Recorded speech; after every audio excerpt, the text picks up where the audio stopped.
All right, so we're shooting the same gun, Tikka T1X, dead air mask, Vortex Diamondback, 6 to 24 by 50. I put an area 419 rail on it. Same gun as in the other videos, and go over some of the results here.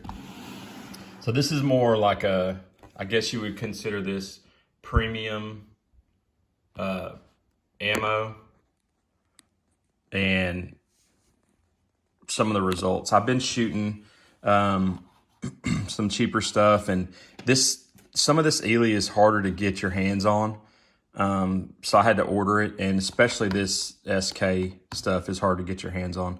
I can find this locally, this TAC-22, and of course I can always buy the standard velocity. I didn't shoot any standard velocity yesterday. I was kind of in a hurry. So what I did do was shoot all of it through a chronograph. I got a brand new chronograph for some stuff I'm working on with my 223. So I figured why not chrono all this stuff and get an average for it and an extreme spread. I didn't do the standard deviation. I just was worried about extreme spread, and honestly, it pretty much translates into the accuracy, because the ones with the larger extreme spread had bigger groups. I mean, that's just the plain and simple of it. So the first one was this Eley Force, and it's actually 42 grains. It says high velocity, and I don't know what they're calling high, because it had an average velocity of 1195 and an extreme spread of 43 feet per second. It still shot almost a half-inch group. These are all 5-shot groups. But yeah, you see it threw 3 in one and 2 in another. The second ammo that I tried was this Eley Target 40 grain, and I got pretty excited because it threw the first ones in the same hole, and then it threw 2 of them out. So it was a 0.7-inch group. Average velocity, 1,116 with an extreme spread of 15 feet per second. So I guess they're calling this Force because it's 2 grains heavier and maintains a similar velocity as the 40 grain stuff. I don't know. If you know why they call it Force, you can comment. The Eley Club, okay, this was starting to get where I was like, yeah, I don't remember the prices on all these, but they're all in that $9, $10, $11, $12 range. I didn't go and get any of the ones that were like 24 bucks. But the Eley Club, 0.42-inch group, 1085, which I already knew the gun, it likes that 1080 range because that's what the TAC and the standard velocity are. Extreme spread of 29 feet per second, though. I don't know. It was still just throwing them right there in a little hole. 0.42-inch group. And without this one out, it would have been looking like that. There's 4 in that hole and 1 out. Then this stuff was pretty cool. Semi-auto bench rest outlaw. It's 42 grains. It's 42 grains also. It's the same as a Force, but it's a little bit slower.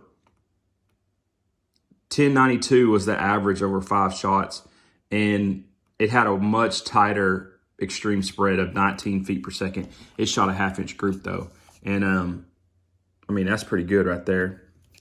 Moving over to this this SK semi-auto rifle. It has still been crappy, and I knew it was slow. I don't know. For me, a semi-auto is not going to function good at 982 feet per second average. I mean, this stuff, it's super quiet, but it's just, I don't know. 982 was the average. It shot some of them down into like the 950s or something like that. I don't know if that would even cycle some of the guns that I used to build. But yeah, it was junky. 0.92 with a 62 extreme spread on feet per second. Now this is where it got interesting.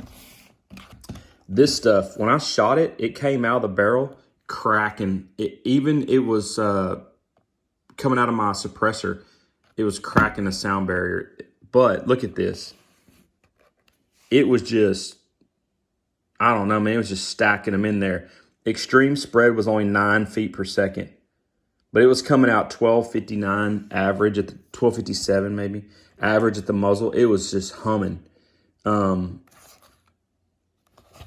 don't know. I don't know what it's rated at, but like this stuff would be great if you were going to shoot some 100-yard. That's what I'm excited. I'm going to try this stuff at 100 and see what it does. But the high velocity match, man, it was freaking kicking butt. Then this rifle match, the one that everybody talks about, the one that everybody says is just the stuff to shoot out of these Tikkas. And out of CZ 457s, they say the same thing, but 0.46. Oh, that was a 0.25 group right there. I mean, it's a lot smaller than my thumbnail, but it's about the size of like a little bit bigger than a 308 hole. Then, so anyways, the SK rifle match, 0.46, really good extreme spread on the velocity, only 13 feet per second. And it's right there in that 1045. But there's 4 in one hole and 1 out. I mean, it was working on a smaller group than the high velocity match, and then it tossed that 1 out.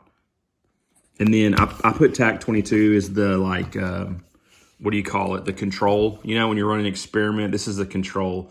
I'm just keeping something in there that I knew has shot good. And that's a lot more than 5 shots. So my chronograph, it didn't read the shot string on like 3 of them, or I wasn't paying attention or something. So I ended up shooting like 9 shots. So that's 9 rounds into that hole right there. Still shot a half-inch group. 1076 was the average. So I feel like it was kind of slow. The box calls for 1083. I don't know what they're shooting that out of. But yeah, 1076 average and only a 23 feet per second spread from the fastest to the slowest time. So that's a little bit more premium. So obviously the groups are all a lot better. I have no, really this one's the only one that sprayed anything, you know, around. I may have to reshoot this target. I don't know what's going on. That just doesn't make sense. But I would shoot the club, outlaw, the high velocity, the rifle match. I mean, I would shoot almost everything on this page. I even like the force.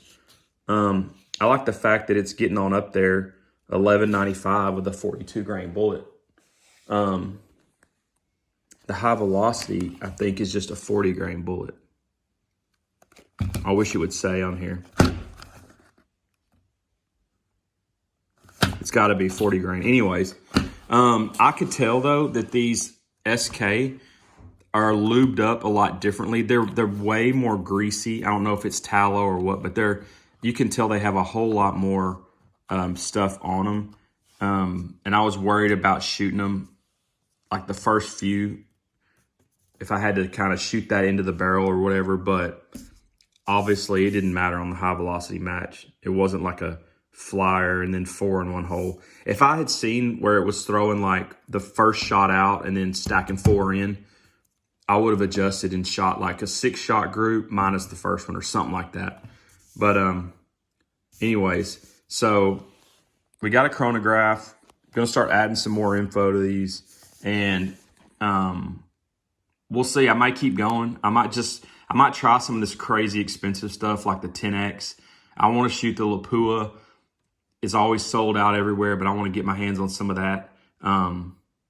Anyways, this is, I guess, will be part 3. Just shooting stuff in this Tikka, finding out what's what. I got 2 bricks of this stuff. So this is going to be my, plinking or whatever. And I've got more than 2 bricks of the CCI standard velocity. I think the CCI standard velocity will outshoot most of these.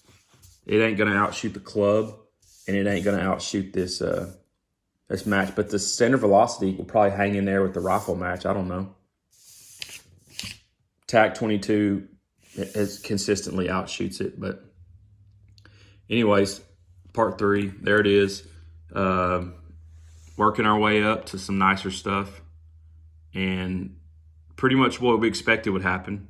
I mean, it's more expensive. It's got better quality control, and it shows. Thanks for watching.